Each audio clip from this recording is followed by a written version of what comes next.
Buenas tardes. Vamos a tener nuestra clase de la ley del primero y del último. Esta clase es muy importante como todas las demás clases que hemos estado viendo en lo que es toda esta materia que estamos desarrollando, que prácticamente son principios bíblicos para interpretar correctamente la profecía. Bueno, entonces vamos a empezar primero con las vestiduras. Acuérdense ustedes que en el principio de primero y el último, entonces vamos a ver eh, las vestiduras en un símbolo, primero en un símbolo literal y luego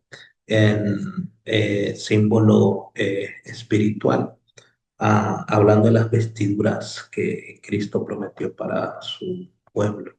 Entonces, miren, cuando nosotros vamos a el libro de Génesis, aquí yo se lo puse en...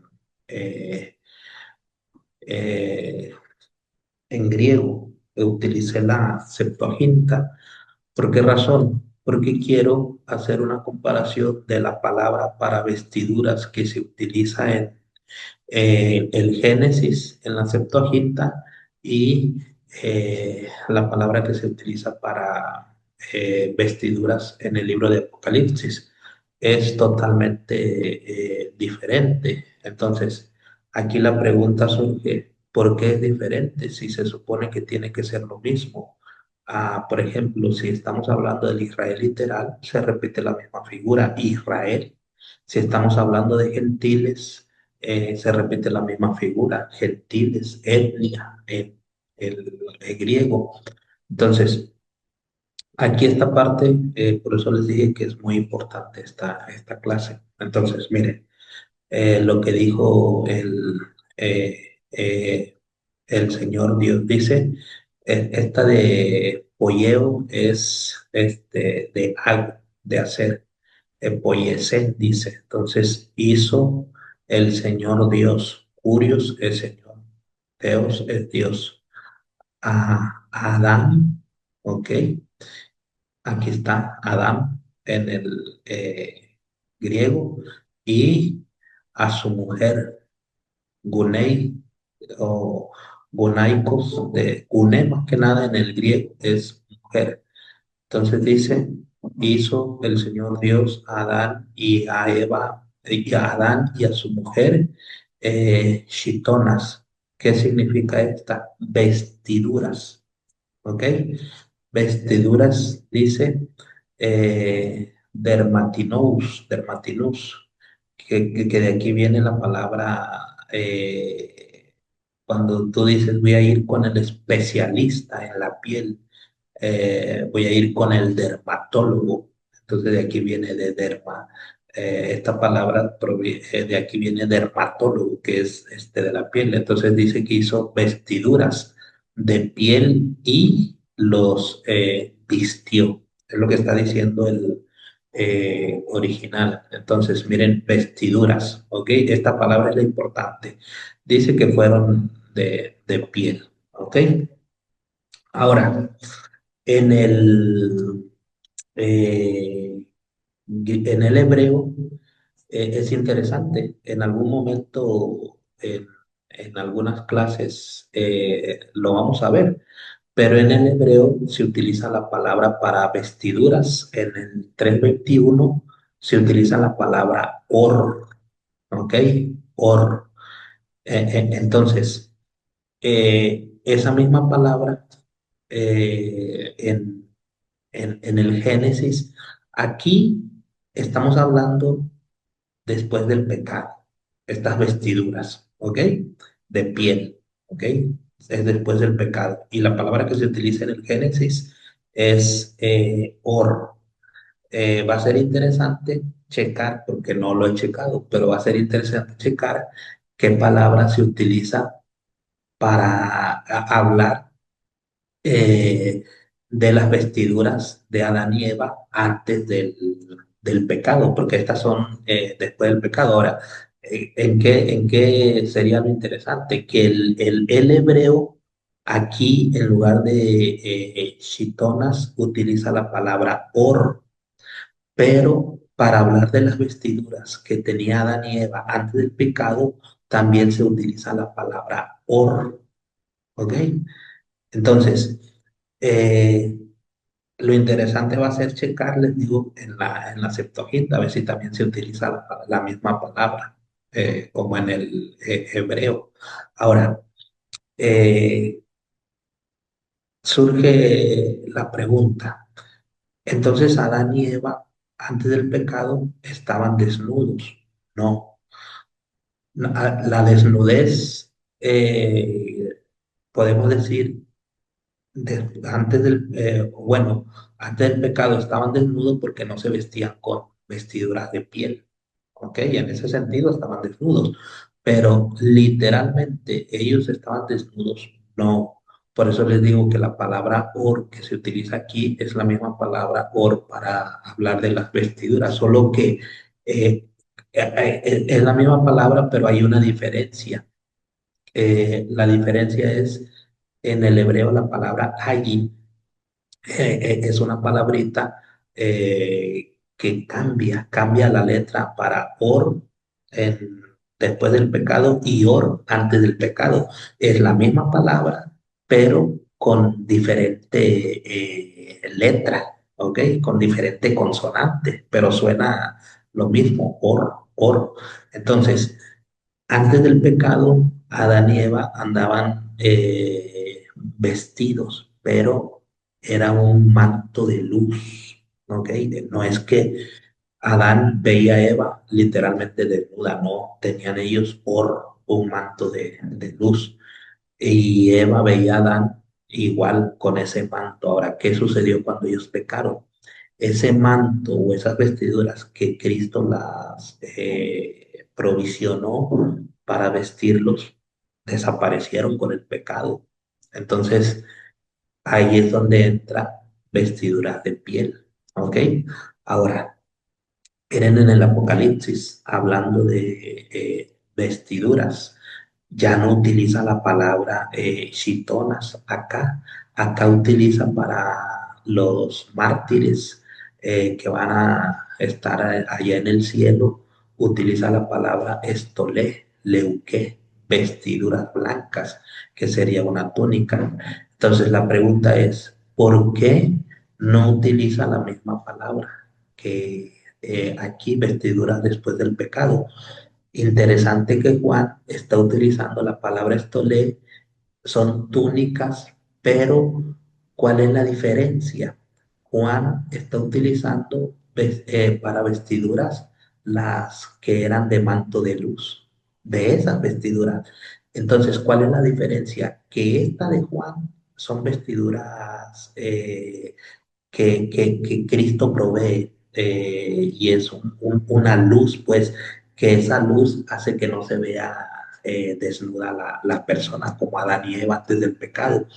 Y entonces, por eso es que utiliza acá diferente palabra. Y aquí estas vestiduras tiene que ver con las vestiduras que tú y yo utilizamos diario. Por ejemplo, en el caso de los varones, esta suéter, manga larga, a eso se refiere vestiduras de piel. Perdón, la palabra chitonas, que aquí se traduce como vestiduras de piel, es a las que vestimos diariamente. Bueno, ¿en dónde está la diferencia? Apocalipsis 11 dice, y fue dado a cada uno de ellos una túnica, estolé, leuqué, blanca. ¿Dónde está la diferencia? Que en la ley del primero y el último, aquí las vestiduras en lo primero son vestiduras literales, ¿ok? Literalmente vestiduras de piel. Y acá son espirituales, no simbólicas, no, porque literal, bueno, espiritualmente nos va a cubrir una luz. Ya no vamos a tener este tipo de vestiduras cuando estemos allá en el cielo, ¿ok? Entonces vamos a andar vestidos igual que Adán y Eva antes del pecado, con una luz que les cubría. Entonces, conclusión, esta palabra que utiliza Juan está hablando de las vestiduras de Adán y Eva antes del pecado. Y estas que habla Génesis, Chitonas, está hablando de las vestiduras después del pecado. ¿Ok? Entonces lo primero y literal y lo último espiritual. Muy bien. En Génesis 3:21, túnicas de piel para cubrir a Adán y Eva, túnica usada en la vida diaria. Eso quiere decir vestiduras de piel o túnica de piel, que la palabra que aparece ahí es chitonas, múltiples prendas, ropa práctica cotidiana o básica. Entonces, chitonas enfatiza la provisión tangible y física de Dios, cubrir la vergüenza o necesidad. En Apocalipsis 13, 6, 11 se traduce como vestiduras, estolé. Ahí está, estolé, vestimenta ceremonial, señal de dignidad, santidad o autoridad. Por eso se traduce como túnicas blancas.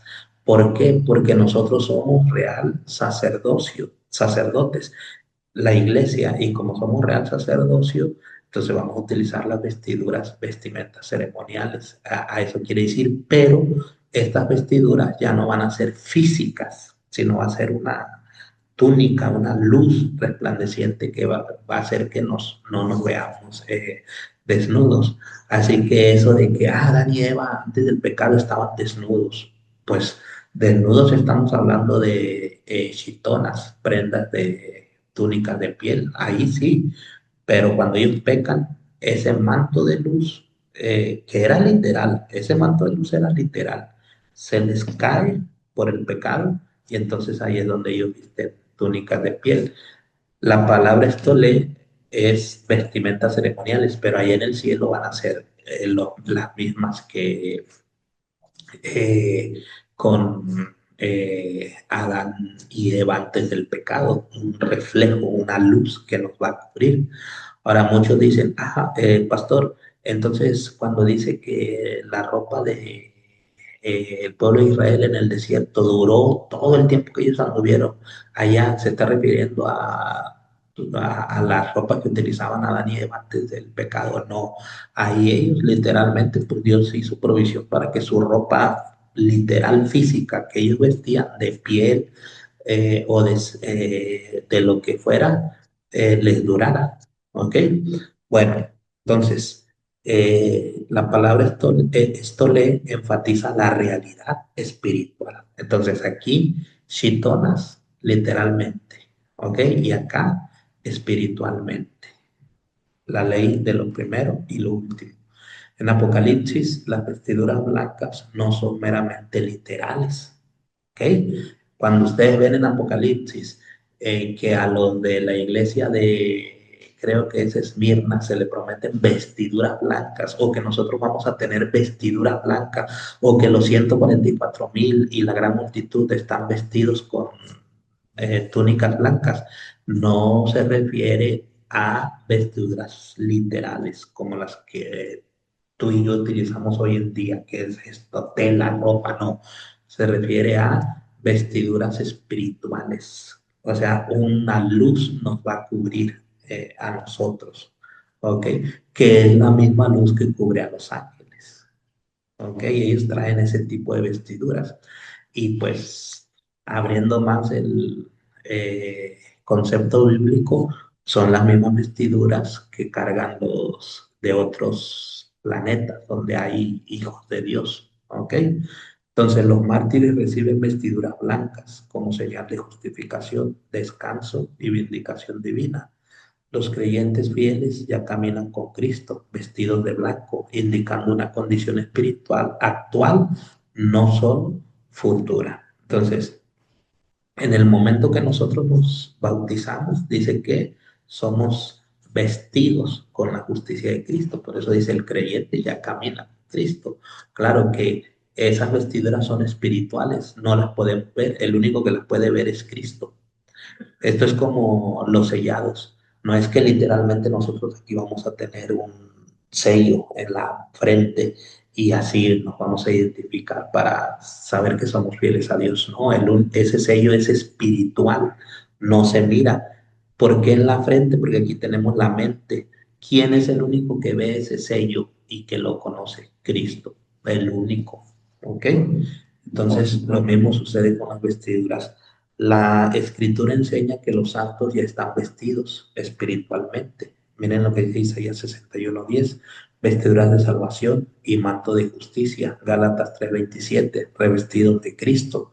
Aquellos que asisten a Cristo en el templo celestial aparecen ahí en Apocalipsis 7:9 al 15. Miren, Apocalipsis 7:9 está hablando de la gran multitud y dice que tienen vestidos, están vestidos de ropas blancas y sirven a Dios día y noche. Ahora, cuando ustedes van a Apocalipsis 14, Apocalipsis 7 habla de la gran multitud, ¿ok? Y cuando ustedes van a Apocalipsis 14, está hablando de los 144,000. Y también dice que tienen vestiduras blancas. Entonces, fácil. Si los de la gran multitud tienen vestiduras blancas, ropas blancas, y los 144,000 en Apocalipsis 14 tienen vestiduras blancas, entonces son los mismos, es el mismo grupo. Ambos grupos, los 144,000, la gran multitud, tienen vestiduras blancas. Ahora, se utilizan diferentes símbolos para referirse a las mismas personas, a los redimidos. El símbolo de los 144,000, ¿por qué? Porque el número 144 sale de 12 por 12, 144. El número 12 es para hablar del pueblo de Dios. Entonces, ¿y por qué gran multitud? ¿Por qué de toda nación, tribu, pueblo, lengua? Porque nosotros también somos esa gran multitud espiritual que desciende de Abraham. Acuérdense que Dios le dijo: de ti voy a hacer una gran multitud. Entonces, por eso es que aparece ahí en el 7:9 y tienen las mismas características. Entonces, es el mismo grupo. ¿Ok? Juan habla de creyentes que ahora poseen vestiduras blancas. Miren lo que dice este libro, una palabra al pequeño rebaño. Aquí Elena G. de Guay escribe y dice: vestiduras blancas en Apocalipsis 6:11, vestiduras blancas, vestiduras espirituales, son las que usan ahora los santos. ¿Ok? Entonces, nosotros ahorita tenemos vestiduras espirituales y cuando estemos en el cielo, van a ser vestiduras provistas por Dios, pero una luz que nos va a cubrir. Entonces, aquellos que asisten a Cristo en el templo de la Nueva Jerusalén están vestidos con trajes blancos o vestiduras blancas, túnicas blancas. Los salvos van a vestir trajes blancos por toda la eternidad. ¿Ok? Bueno, ahora pasamos a Edom, en el principio del primero y el último. Miren, Edom viene a Esaú, se le llama también Edom, así se le conoce a Esaú, a Esaú. Entonces, cuando se habla de el país de Edom, se está hablando de Esaú. O más bien, cuando se habla de Edom en los tiempos bíblicos, se está hablando de Esaú. Y cuando se habla de Bosra, es la capital de Edom. Bueno, Esaú, Edom y Bosra son traídos a el escenario profético en la ley del primero y el último. ¿En qué sentido? Miren, vamos a primero al Antiguo Testamento y vamos a ver cómo se ve ahí lo primero. La palabra admoní, esta palabra es rojo, rojizo. Y entonces, hablando de el nacimiento de Esaú y Jacob, dice: y salió el primero, o sea, Esaú, rojizo. Rojizo se refiere al color de su piel y del cabello, ¿ok?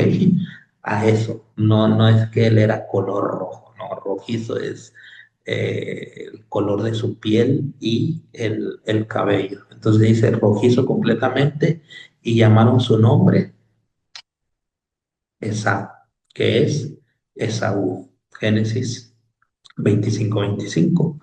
Pero ahora miren el 30. Habla de Adón o Edom. Miren cuántas veces se menciona aquí. Adón es rojizo. Adón, rojizo. Y Edom ya es el nombre. Ahora, aquí primero está hablando de Esaú, que es Adón, porque es rojizo. Y luego también está hablando del guiso de lentejas, que es Adón, el guiso era rojizo. Por eso se menciona dos veces, Adón y Adón. Y entonces a Esaú dice, y llamó, Cara es llamó, y Shemó es el nombre, ¿ok? Por eso los judíos cuando en la actualidad ven el tetragramatón que es Adonai, las cuatro consonantes en el hebreo, ellos no mencionan Adonai, ellos mencionan Hashem, que es el nombre, ¿ok? Entonces, Shemo es, aquí Kara, es llamó y Shemo, su nombre, Edom. O sea, aquí está hablando de Saúl.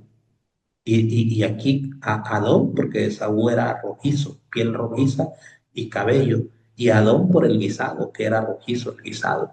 Y dice que lo llamaron Edom.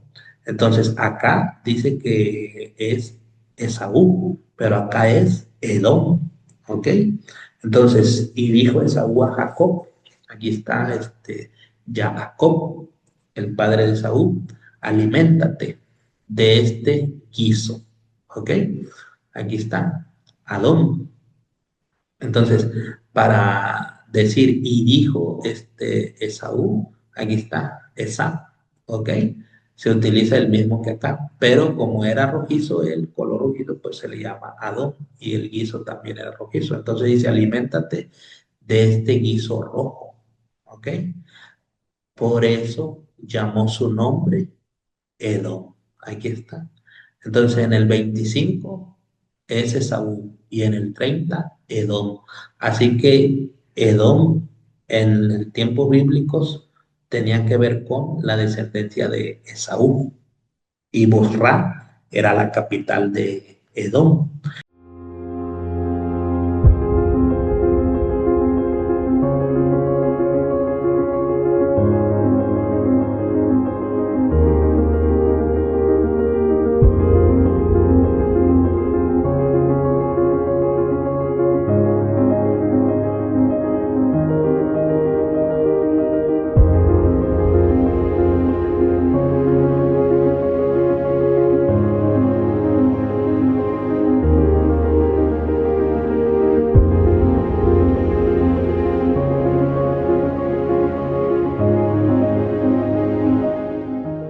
Entonces, la palabra admoní viene del adjetivo que significa rojizo o de color rojo.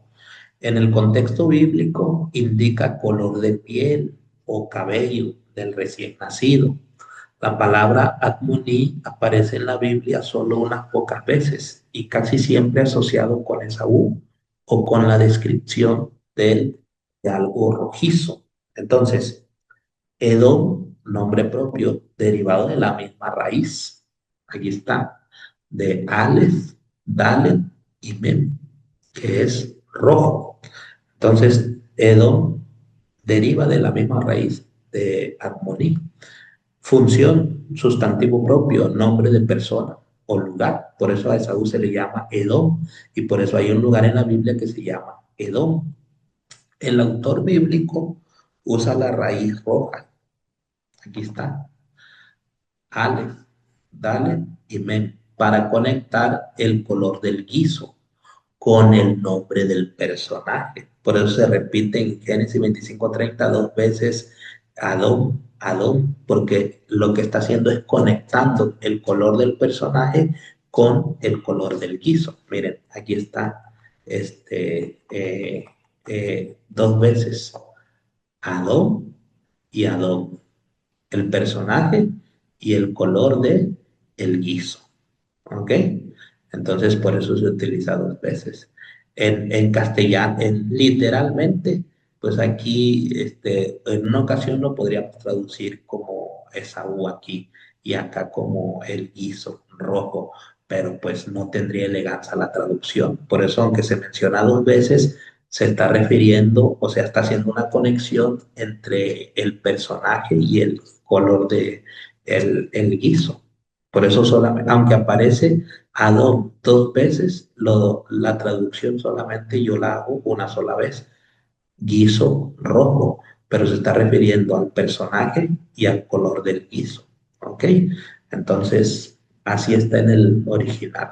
Bueno, entonces, es la conexión que se hace entre el color del guiso y con el nombre del personaje, haciendo un juego de palabras que marca un hito en la narrativa. Esaú recibe un nombre simbólico basado en una acción específica. ¿Ok?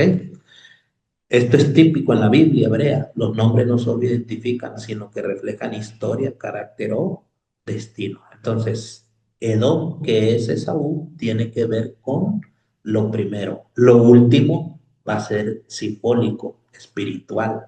Y acá con Esaú, local.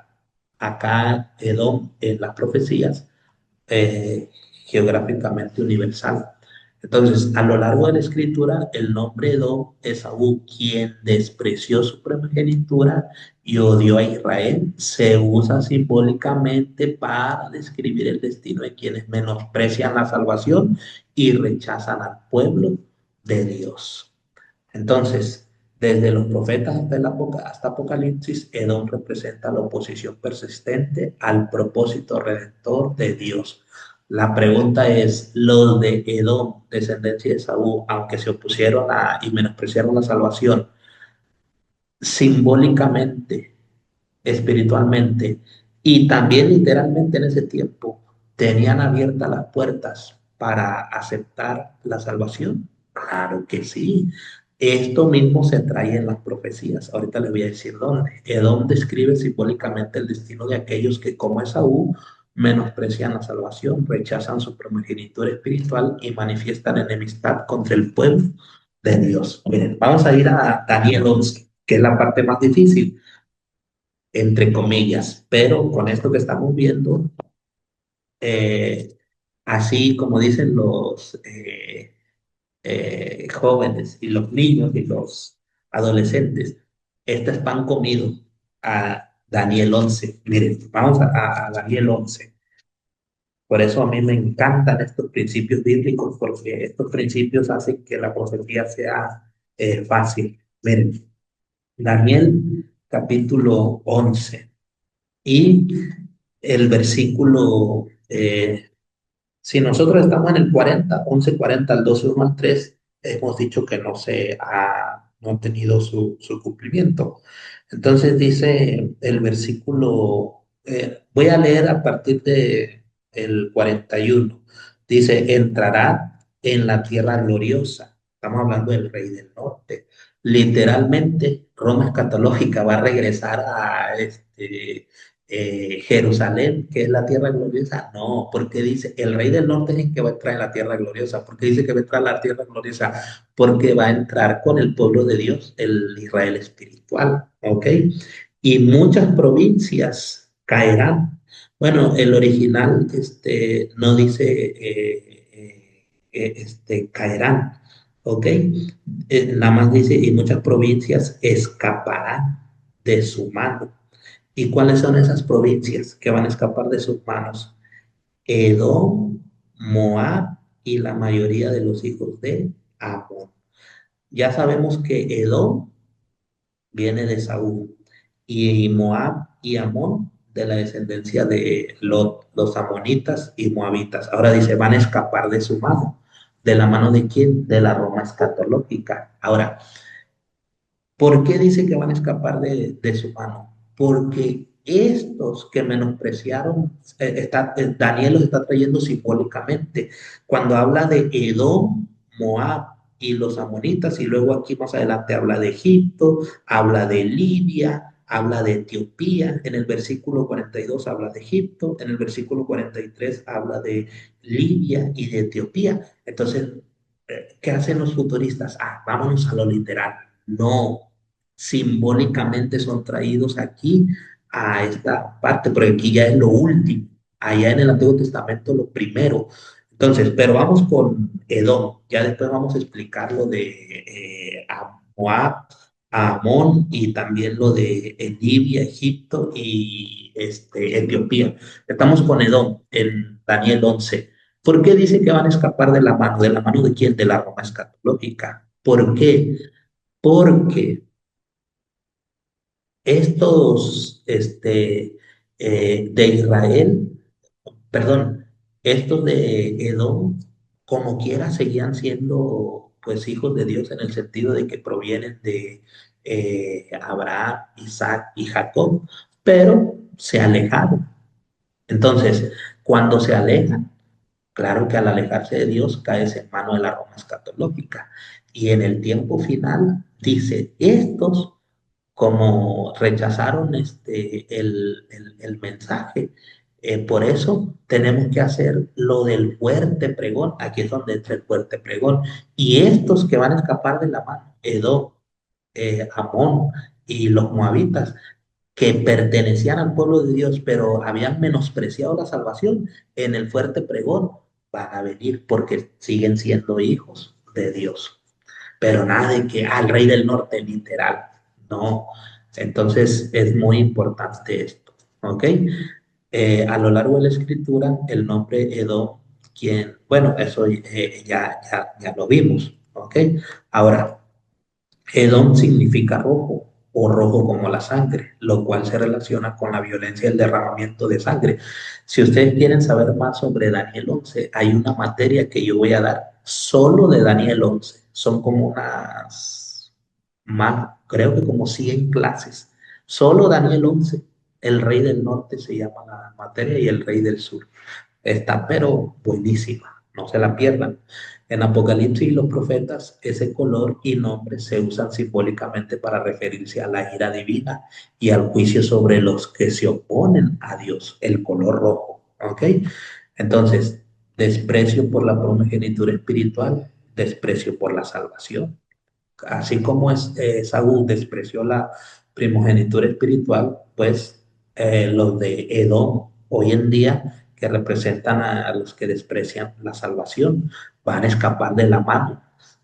Al despreciar a Cristo, están en manos de el rey del norte, la Roma escatológica.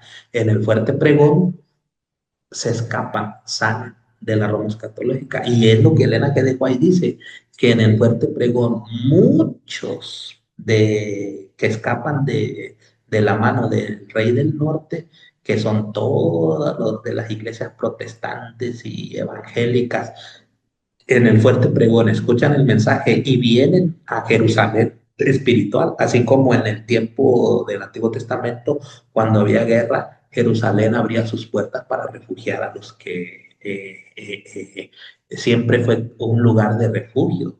Jerusalén también, en tiempos de guerra, cuando otros pueblos estaban en peligro. Entonces, lo mismo va a suceder, se van a abrir las puertas del Israel espiritual y entonces van a venir. Y Elena G. de White dice que eso sucede en el fuerte pregón y muchos de los que están van a salirse. Y es cuando ella menciona que pareciera que la iglesia va a caer, pero no cae. Es muy, muy interesante esa parte. Entonces, enemistad con Israel, oposición al plan redentor de Dios. Apocalipsis 14, 19 y 20 y 19, 15, la prensa del vino, porque ahí habla de la ira, simboliza el juicio final. La sangre del vino representa la ira de Dios sobre los impíos que se anticipa en los nombres Edom y Borra, porque Borra era la capital de Edom. Juan vincula el rojo de Edom con la sangre derramada. O sea, cuando lleguemos a esa parte también de la parte del rojo No está hablando literalmente que ahora se van a pisar las uvas fuera de Jerusalén, literal, no, simbólicamente. Entonces, en Daniel 11 Edom, pues ya dije cómo se interpreta ahí simbólicamente, pero acá en Apocalipsis 14 y 19 está hablando de la sangre derramada, cuando en el Armagedón, y la vendimia de Borra con la prensa de la ira divina. Edom representa la oposición a Dios, el pecado, la violencia y el desprecio por la salvación. Bosra representa el juicio inevitable, el momento en que Dios prensa la maldad para manifestar su justicia. Entonces ya en el Apocalipsis estamos en lo último, en Génesis en lo primero. El Antiguo Testamento prepara imágenes que se cumplen eh, o se cumplen de manera simbólica en el Nuevo. ¿Ok? Aquí necesito hacer una corrección porque ahí repetí dos veces. Imágenes que se cumplen es solamente una vez. Bueno, eso es lo bueno de ir revisando el material. La historia, y eso que lo reviso antes de, pero pues se pasan cosas. La historia de Edom prefigura a los enemigos persistentes de Dios y su pueblo. La vendimia prefigura la punición universal en el tiempo final. Juan, al usar estas imágenes en Apocalipsis, recuerda a los lectores que la justicia de Dios es segura y completa. Ahora, vamos a el caso de Abraham, la ley del primero y el último. ¿Qué dice esa ley? Miren, fíjense bien, en Génesis 17:4 aparece el llamado de Abraham y dice que Abraham es padre. Y aquí también esta parte está muy buena. ¿Por qué? Porque mire, aquí el castellano dice, y está bien traducido también, dice padre de muchas naciones, pero el original para utiliza la palabra eh, a la fin, que viene de Elef, que significa mil. Entonces, aquí como está en plural, Elef es miles. Lo que está diciendo el 17:4 es que Abraham va a ser padre de miles de naciones. Por eso en Apocalipsis 7:4 aparece la palabra Goyim, que es etno, etnia, naciones. Y la palabra mil en el número 144. 144, 12 por 12, 144, el 12 para hablar del pueblo de Dios. Pero el mil es un número, cifras incontables. Entonces, cuando le está diciendo padre de miles de naciones, no vamos a poder contar esa gran multitud. Pero bueno, y aquí utiliza también otra palabra muy interesante, la palabra Brit.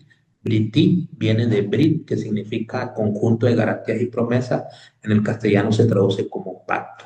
Entonces dice, he aquí establezco mi conjunto de garantías y promesas contigo y serás a padre, miren, de miles, muchas naciones. Es lo que está, de miles de naciones o de muchas naciones, es lo que está diciendo. ¿Ok? Y esto mismo está en Apocalipsis 7:9, el mismo concepto, mil y naciones, pero allá es a nivel universal. Acá en lo primero es local. Y el 17:5 miren, el nombre era Abram, que se traduce como Abraham, y luego le cambia el nombre a Abraham. ¿Ok? ¿Qué significa Abraham y qué significa Abraham en el hebreo? Bueno, de cajón, Ab es padre. Aquí tengo que corregir también porque me faltó ponerle en el mismo color que significa Ab. Ab es padre.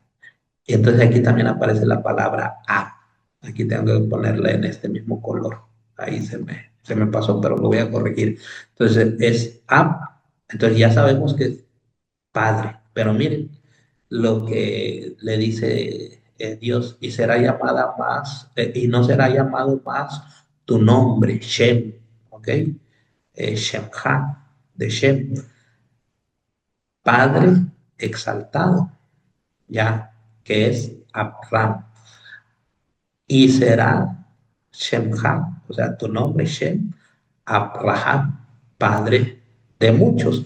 Entonces, ¿qué es lo que cambia? Acá era exaltado, ahora una disculpas porque fíjense que no sé si es el internet o es mi computadora, pero ha estado fallando.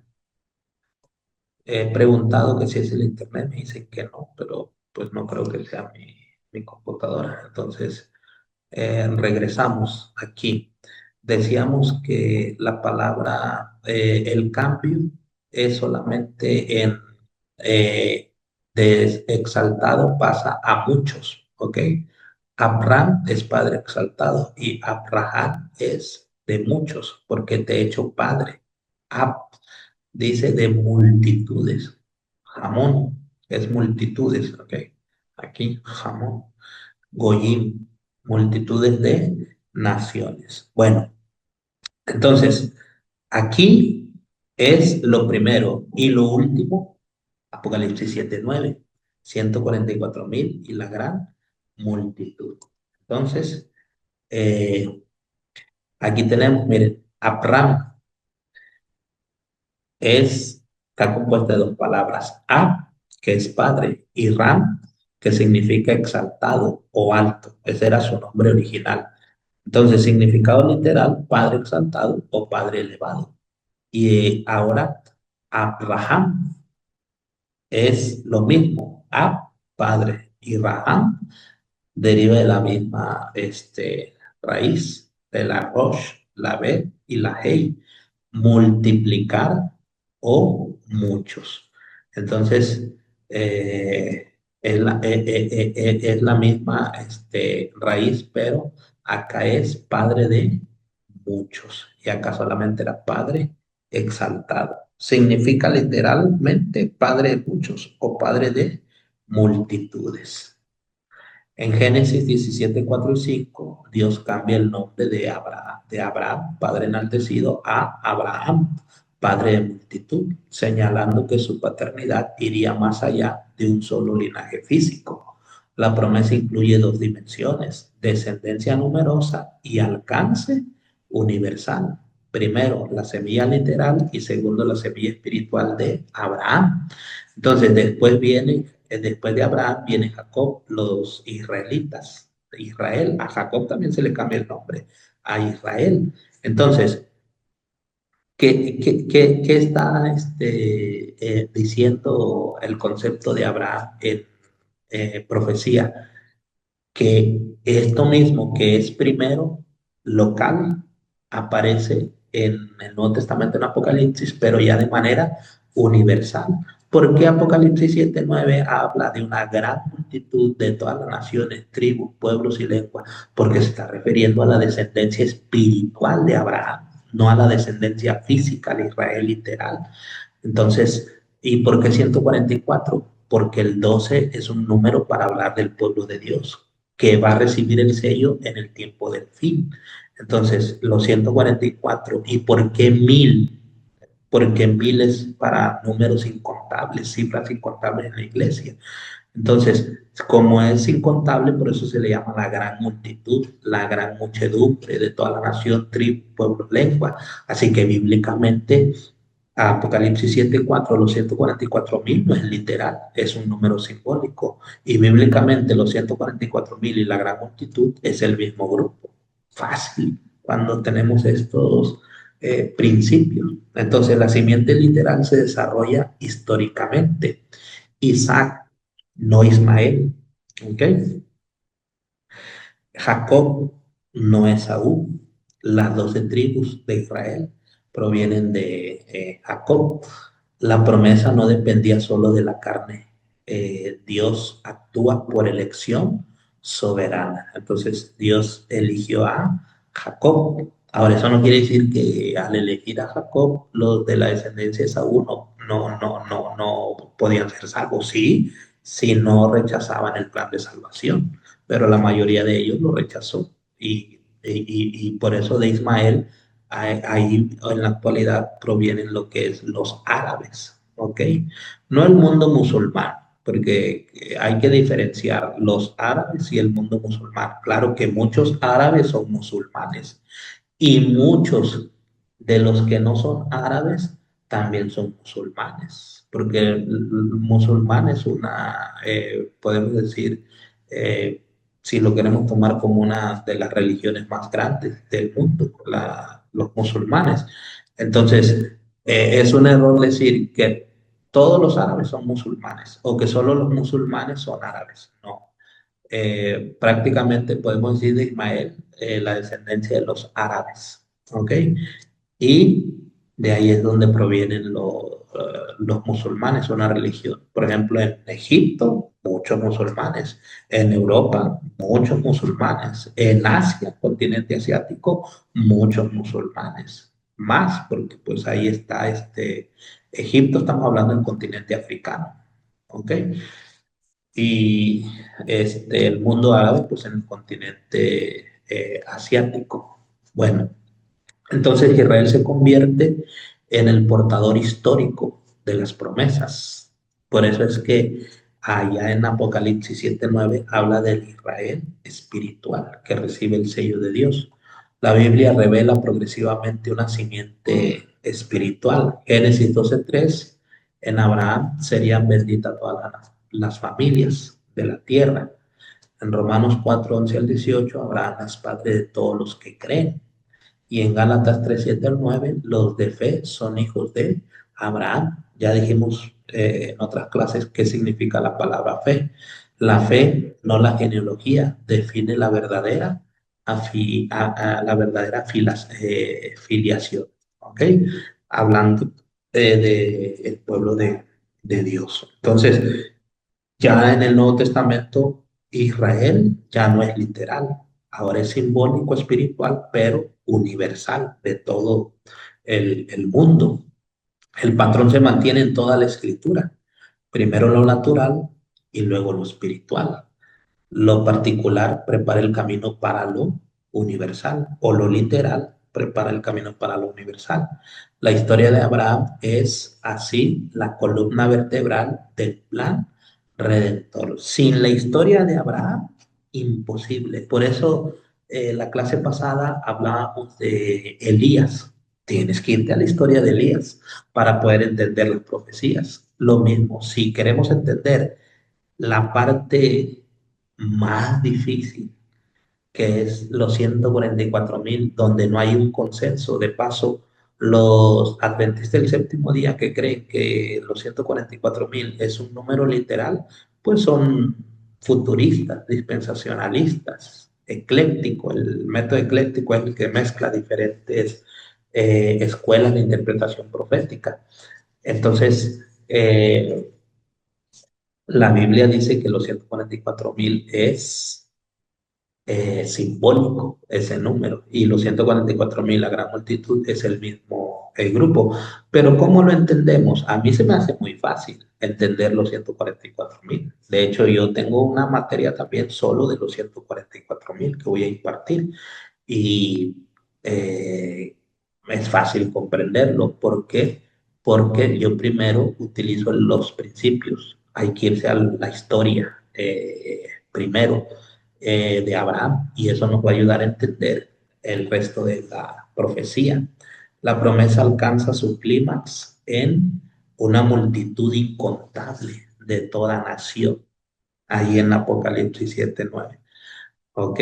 Por eso 144.000, el mil, número incontable.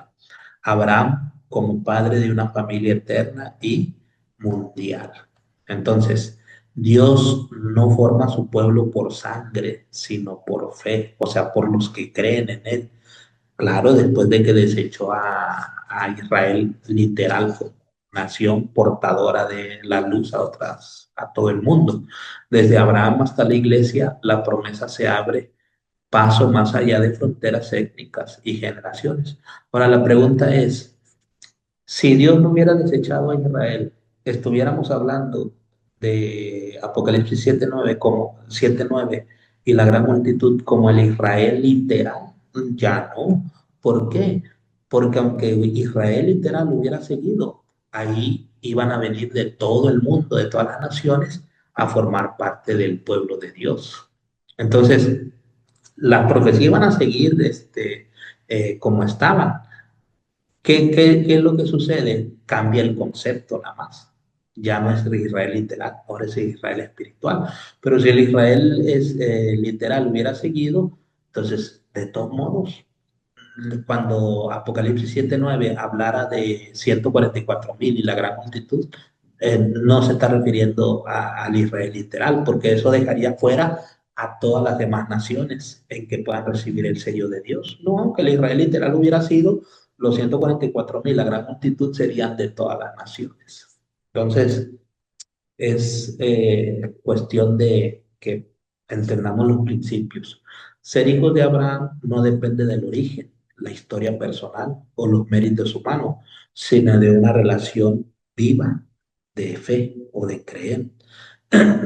Esto nos recuerda que nadie está excluido del plan de Dios y que todos somos llamados a vivir como herederos de la promesa, caminando en obediencia, esperanza y confianza. Entonces, miren, vamos a ir a Apocalipsis capítulo 7 porque esto es importante, ¿ok? Ya vimos que lo primero es con Abraham. Apocalipsis capítulo 7. Miren, les voy a dar una prueba más de que los 144,000, la gran multitud, es el mismo grupo. Miren, antes de Apocalipsis 7, vamos a ir a Apocalipsis capítulo 5 y a ver, eh, Apocalipsis capítulo 5 y el versículo 5. Miren, para comprobarles de que los 144,000, la gran multitud, es el mismo grupo. Juan utiliza en el Apocalipsis un concepto. ¿Cuál es el concepto que uno utiliza? Miren, lo que dice el versículo 5. Entonces uno de los ancianos me dijo, no llores, porque el león de la tribu de Judá, la raíz de David, ha vencido para abrir el libro y desatar sus 7 sellos. Entonces, cuando Juan dice, no llores, porque el león de la tribu de Judá, dice, uno de los ancianos me dijo, ¿ok? Eso que me dijo es, él escucha, no está viendo, él escucha, ¿ok? Entonces, oír, escucha. León de Judá. ¿Quién es el león de Judá? Cristo. ¿Cómo sabemos? Porque dice la raíz de David ha vencido para abrir el libro y desatar los 7 sellos. Los 7 sellos se abren allá en el cielo. Entonces el león de Judá es Cristo. ¿Ok? Eso no hay duda. Entonces dice oí y se utiliza para hablar de Cristo un símbolo, el león de Judá. Luego miren lo que dice el versículo 6. Miré y vi que en medio del trono de los seres vivientes y en medio de los 4 ancianos estaba en pie un cordero. Ese cordero es Cristo. ¿Cómo sabemos? Porque dice como inmolado. O sea, es cuando crucificaron a Cristo. Entonces, Juan dice, miré cordero, pero primero escucha, león. El león es Cristo, el cordero es Cristo. Entonces, ¿qué está diciendo Juan? Que cuando él utiliza el término oí y miré o vi, aunque utilice diferentes símbolos para oír, utiliza el símbolo de león, pero es para referirse a Cristo. Cuando él dice miré, ya utiliza otro símbolo, el cordero, pero es para referirse a Cristo. Entonces, en español, cuando Juan dice oí y miré, él utiliza símbolos diferentes, pero para referirse a lo mismo. Oí, miré, símbolos diferentes, pero para referirse a lo mismo. León, Cristo. Cordero, Cristo. Se está refiriendo a lo mismo, a Cristo. Ahora, vamos al 7:9. Esto mismo aparece en todo el libro de Apocalipsis. No crean que nada más en el 5 y en el 7. Miren lo que dice Apocalipsis 7, 4. Dice, y oí el número de los sellados. ¿Ok? Ahora, Juan en Apocalipsis 7 está utilizando más de un símbolo para hablar de los que van a recibir el sello de Dios. En el versículo 3 dice, no hagas daño a la tierra, ni al mar, ni a los árboles, hasta que hayamos sellado en sus frentes a los siervos de nuestro Dios. ¿Quiénes van a ser sellados en la frente? Versículo 3, los siervos de Dios. Entonces, ¿cómo le llama Juan a los que van a ser sellados? Dulos en el original, así le llaman, dulos. Y en el versículo, bueno, ahorita voy a hacer la conexión. Y en el versículo 4 dice, oí el número de los sellados. Ya no le llama dulos, ¿cierto? Le llama 144,000. Pero miren, en el versículo 4 dice, y oí el número de los sellados. Ahí Juan escucha los sellados, 144,000. Luego, en el versículo, bueno, ahí mismo dice, 144,000 sellados de todas las tribus de los hijos de Israel. De paso, el original dice, y oí el número de los sellados, eh, 144 miles, y no utiliza la palabra y mil, porque en castellano esa palabra y mil, solo es un número cerrado, 144 mil, ya, literal, no, en el original dice 144 miles, así dice en el original, pero bueno, dice oí, acuérdense, oí, luego dice, versículo 9. Después de esto, miré y vi. Pero ¿qué ve? Una gran multitud, la cual nadie puede contar, de todas las naciones, tribus, pueblos y lenguas. Estaban de pie delante del trono y en la presencia del Cordero. En español. Siempre que Juan dice, oí, escuché, vi o miré, es para referirse a lo mismo. Así que cuando Juan dice, oí 144,000, vi, miré la gran multitud, él está hablando de lo mismo, el mismo grupo. Los 144,000 y la gran multitud es el mismo grupo, no son grupos diferentes. Ahora, en Apocalipsis 7:9, si nosotros leemos, dice el versículo 9, hablando de la gran multitud. Dice, después de esto miré y vi una gran multitud. La segunda parte, estaban delante del trono y en la presencia del Cordero, vestidos con ropas blancas. Esto leuque, túnicas blancas, no literales, espirituales. Ahí en el cielo un manto de luz. Eso ya lo vimos en clase pasada. No, ahorita en esta clase. Bueno, vámonos a Apocalipsis 14. Acuérdense, Apocalipsis 7:9 está hablando de la gran multitud que están vestidos de blanco. Ahora, Apocalipsis 14 dice, después miré, Apocalipsis 14 está hablando de los 144,000. Después miré y vi el Cordero, estaba en pie sobre el monte de Sión y con él 144,000. Por eso les digo, está hablando de los 144,000. Tenían el nombre de él y el de su padre escritos en la frente. Y el versículo 3 dice que cantaban un cántico nuevo.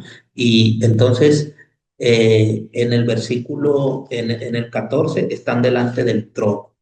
Y en el 7:9, miren lo que dice el 7:9, hablando de la gran multitud, dice, están delante del trono. Versículo 9, estaban delante del trono.